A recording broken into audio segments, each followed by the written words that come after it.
What's happening, guys? Welcome back to another video. Today what we have is a suggestion by one of the viewers, and that was Filippo Bruno 11717.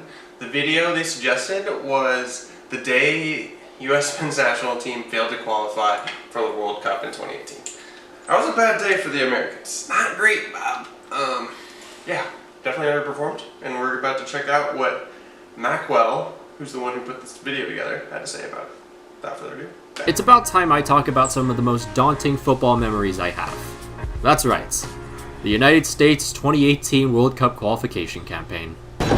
Hey, hey! That's right, of course there's a quick plug. Hey, OneFootball, or, mystery football kits if you want. Join my Discord server today. Interact with many other people infatuated by the game that brings us all together. There's plenty of channels to discuss different topics or interests, and I'm always working to improve the server based on your feedback. If you want to join the community, the link is in the description. And if we can get this video to 250 likes, I will get another video essay out sooner. I know it's a lot, but I believe in this community.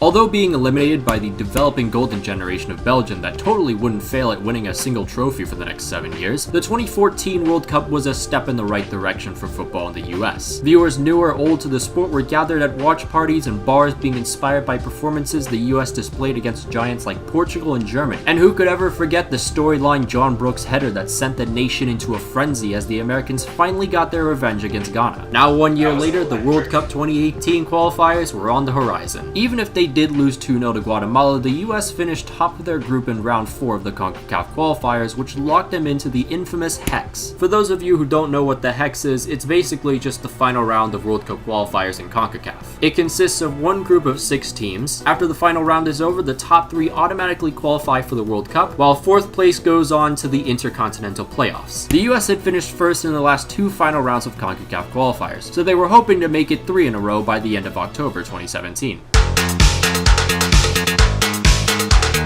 The US squad had a lot of questions going into the YIKES. For keeper, there was past prime Tim Howard and a 32-year-old Brad Guzan. Fullback was the biggest of them all. I mean, it really says a lot when Fabian Johnson is not only your best left back, but also your best right back. And listen, he had superb versatility. But Fabian Johnson couldn't just stretch across the entire width of the pitch like Elastigirl or some shit. There was also young bright talent DeAndre Yedlin, with great attacking ability, blistering pace, and god-awful defending. Come on! Track back Yedlin. For center half, Jeff Cameron was the veteran, while promising John Brooks was not too far behind. Brooks was an established defender for Bundesliga club Hertha Berlin, and it gave Americans hope the defense wouldn't be in complete shambles, because man, if you look at the rest of the depth chart, oh dear lord. Defensive midfield?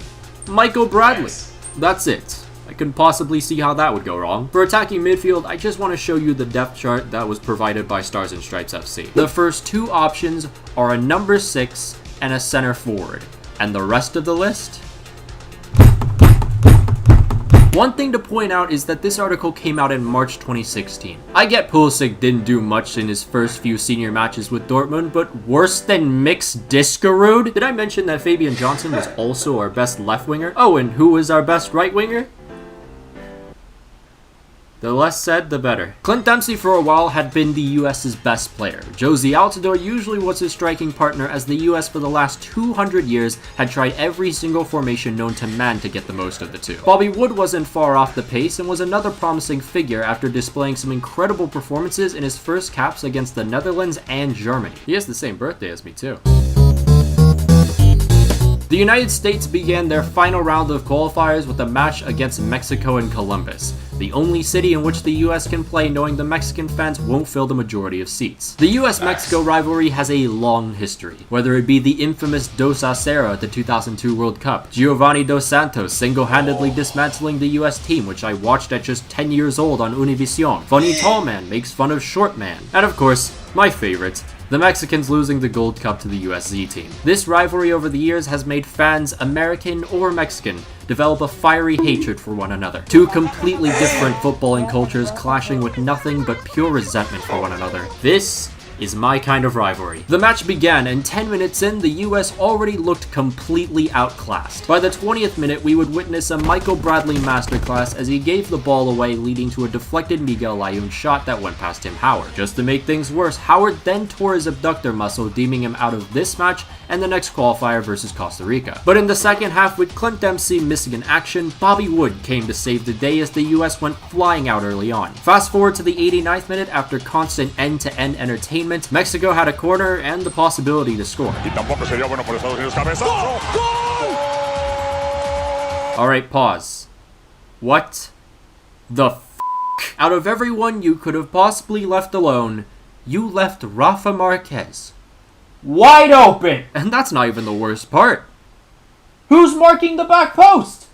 Who? The US performance overall was pretty underwhelming. The midfield in particular was appalling, with Michael Bradley practically being Mexico's 12th man with how many times he gave the ball away. However, Bobby Wood and Christian Pulisic gave the supporters some optimism with some decent performances. November 15th, 2016. It was my Sweet 16 when the US traveled to San Jose to take on Costa Rica. History was not on our side. Los Ticos before the match had an all-time record of 8 wins and 1 draw versus the Stars and Stripes. But tonight was going to be a different story. Los Ticos made it 9 wins after they thrashed the Americans 4-0. On November 21st, 2016, after a stretch of awful form, head coach Jurgen Klinsmann was sacked by the US Federation. Well, now that he's gone, I guess.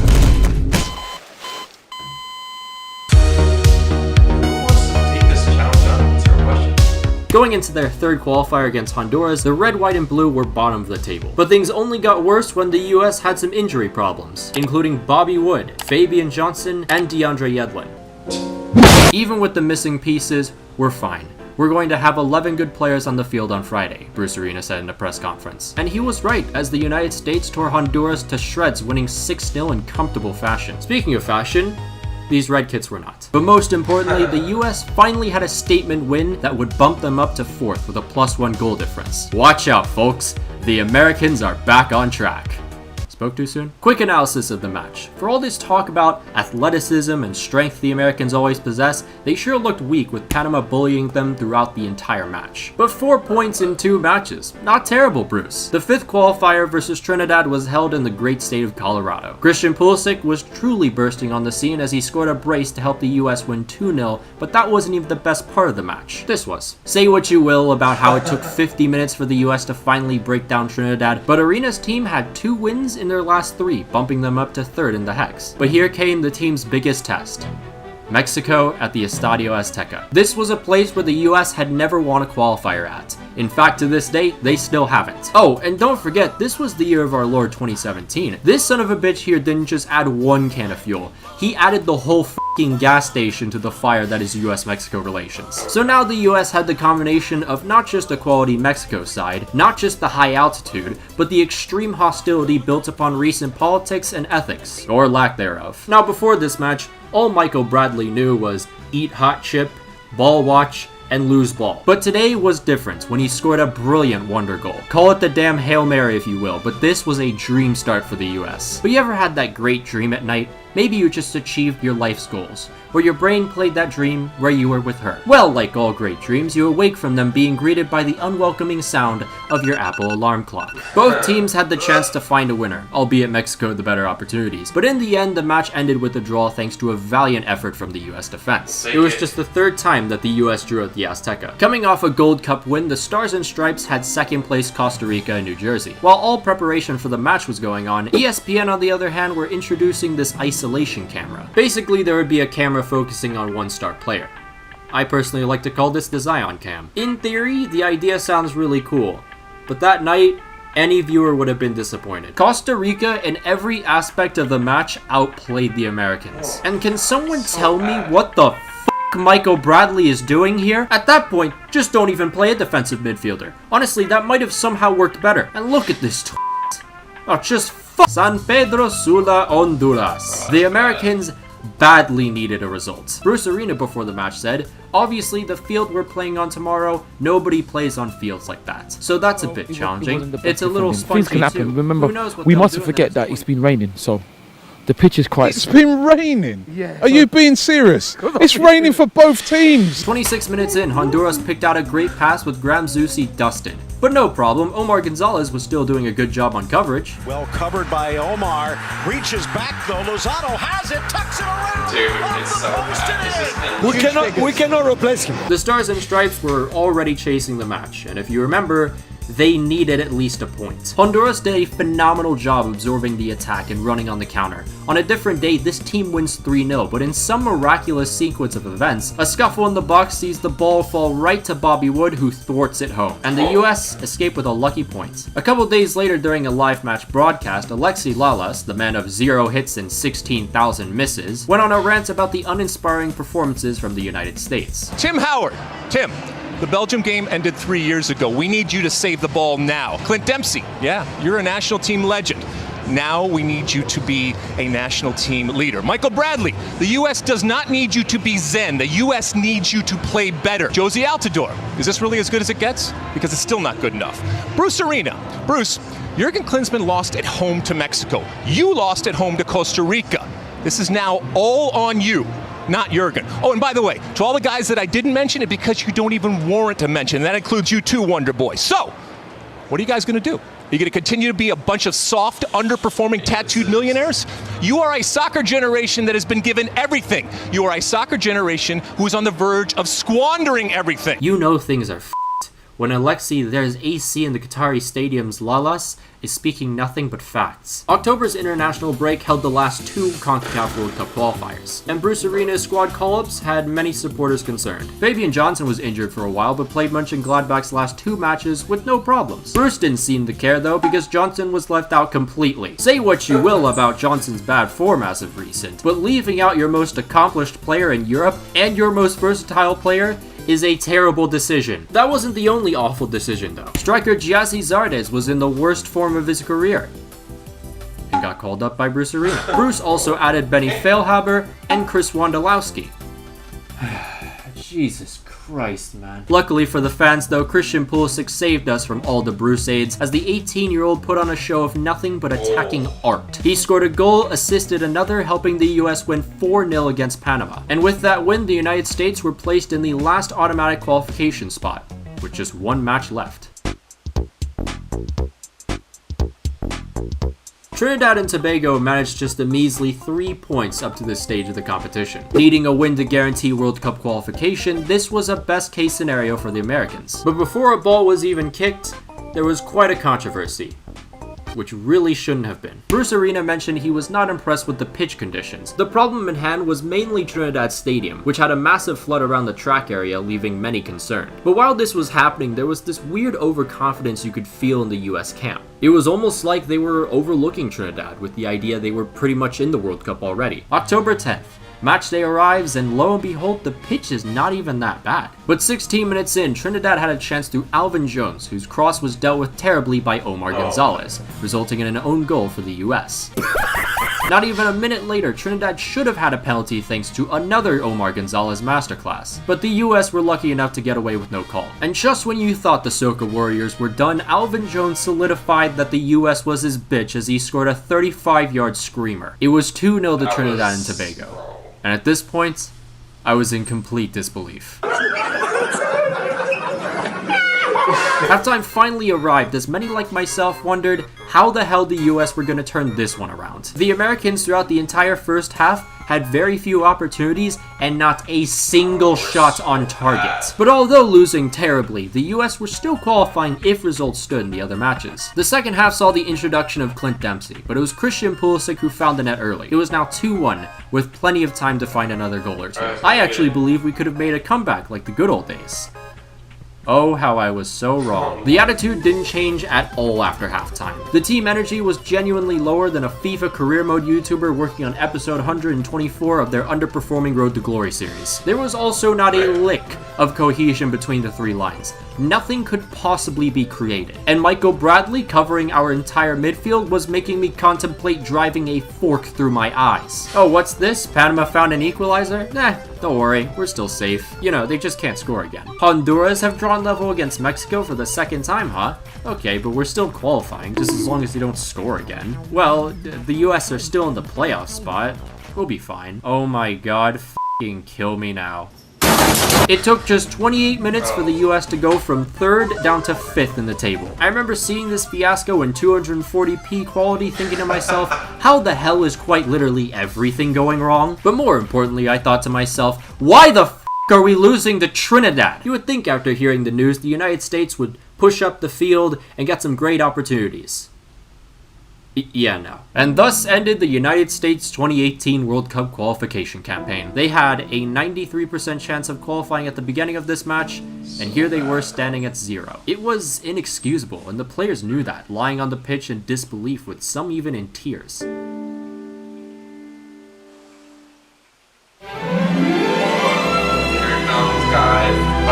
A couple minutes after the match, I remember seeing people say, oh, we helped Mexico in 2014, why didn't they help us? First off, you're a fucking idiot if you had that take. Secondly, why the f*** would Mexico or Costa Rica play for us? That makes no sense whatsoever. If the US can't beat Trinidad and Tobago, then they don't deserve to be in the World Cup. End of. This American team was so arrogant throughout the entire qualification process. This team made the Los Angeles Clippers of 2020 look like saints. And why? It's the US men's team we're talking about. We are universally considered terrible. How on God's green f***ing earth can there be arrogance? Did we really think we were hot shit beating Jamaica to win the Gold Cup? There was a once-in-a-lifetime moment in this godforsaken timeline where Alexi Lalas was actually speaking facts, and every player said, oh, Alexi doesn't know what he's talking about. Well, guess what, you f***ing fools? You committed the worst atrocity this sport has ever seen, proving Alexi right. And you, Bruce, you laissez-faire motherfucker. I knew from the very day the US Federation brought you in that we were so every match was an eyesore to watch because you'd be outplayed in every aspect possible by head coaches who had significantly less resources. Not one time did you think, damn, maybe Michael Bradley can't be mayonnaise and N'Golo Kante. Oh, and don't even get me started on the hard-on this man had for the MLS during the era the league was considered a retirement home. This dude looked at most Americans abroad like conservatives looking at a person of color. Winning is a mentality. It's about fighting for every ball, hunting for every opportunity, staring down your opponent and saying, you're not beating me today. Damn, Bruce, where the hell was this mentality during the Trinidad match? Staring down your opponent and saying, you're not beating me today? All you did was stare at the pitch and make excuses about how the surface wasn't covered by the most perfect blades of grass sent by the heavens. Oh, and you think I wasn't going to talk about you, US Soccer Federation? It is because of you folk that our development is nowhere near where it could actually be. And hey, while we're at it, let's talk about pay to play, folks. Hey, Europeans, did you know on average it costs about $2,500 to $5,000 to join a club team? That's right. If you want to be the next Lionel Messi or Hwang Hee-chan, you can kiss your hopes and dreams goodbye if you and your family can barely even scrape a living in this capitalist poisoned world. Pay to play does nothing but hurt the development of the sports and alienate marginalized communities. With pay to play, you will never see a story like Gabriel Jesus. There's a reason why football is considered a rich white kid sport in this country. And to the people who have the counter argument, well, nothing's stopping you from kicking a ball around with your friends, you are the football equivalent of poor, just get a job. Oh, homeless, just get a house. Okay, I'm done. With the US officially not going to Russia, Bruce Arena resigned soon after the match. Disappointment could be felt throughout the entire nation. Fears that the game would stall and growth lingered, and of course the nation became a worldwide laughingstock overnight. There was no feeling of heartbreak, just anger and disappointment. Waiting another 4 years to see the US potentially in the World Cup took some time to wrap around my head. I was angry, sick to my stomach. I didn't even want to go to school the next morning. And during the World Cup, Wells Fargo kept shoving this ad in our faces. Wells Fargo and I are inviting anyone in need of a team to root for to join us in cheering for the Mexican national team. F*** off, Landon, I'm not supporting Mexico! Now, 4 years after that infamous match at the Otto Bolden Stadium, the Stars and Stripes are in the middle of another World Cup qualification campaign. They're a promising bunch, but the trauma of Trinidad will loom over their heads, like an extra weight of pressure as this nation once again expects this team to qualify. I have hope, though.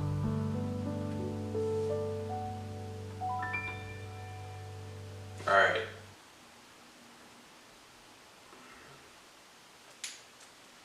Yeah, that's gonna wrap it up. Alright. Well, guys, yeah, that year was rough. Oh, man.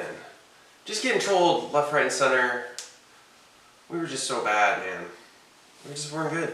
I mean, Michael Bradley, not great, bro. Tim Howard didn't come to play. Clint Dempsey, we know where you're from, dog. Like, chill. You gotta freaking play. I mean, Pulisic was trying to pull buddies up by the bootstraps, but couldn't do it. It's tough, but yeah. Thanks for the video suggestion. I appreciate it. Drop a like on the video, subscribe if you're new. I'll catch you guys next time. See ya!